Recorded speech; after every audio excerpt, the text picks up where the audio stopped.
Hello friends जय जगन्नाथ चलते देखा आज लंच रे कौन होता आज बनी भात ता सहित यहाँ थी कलरा चिप्स आईटा सिम आलूर भजा होता आईटा छतु भजा माने काली छतु आसी जोटा छतु तरकारी होता आउ किसी छतु थिला तो सहीटा खाली पियाज देके भजा होता तो ता सहित यहाँ थी भेंडी तरकारी जोटा कि खटा पड़ी खाई और आपण मैंने जानते खटा पड़े भेंडी तरकारीटा केते टेस्ट लगे।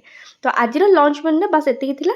तापर आमे इवनिंग को जाइथिलु जेहेतु विश्वकर्मा पूजा हम तो समस्त ड्रेस होची तो आमे जाइथिलु टिके तारिणी आउ सेठी स्टोर रे जाइके बहुत सारा ड्रेस चॉइस कलु माने समस्तिंकर गोटे ड्रेस हम जेहेतु तो बहुत सारा खोजा खोजी पर आमे दीटा ड्रेस बाछिथिलु माने टी शर्ट आउ पैंट बछा हितला आउ आउ ताकू किछि टी शर्ट गुडा देके आस्तिलु प्रिंट करिया पे जेमति लोगो आउ नाटा रहिबो तो ताकू प्रिंट करिया को देई देके आस्तिलु। तो आमे को ड्रेस आनिथिलु सेटा विश्वकर्मा पूजा दिन देखिबे। वीडियोटी भल लागिले लाइक शेयर सब्सक्राइब करिवे। रहउची जय जगन्नाथ।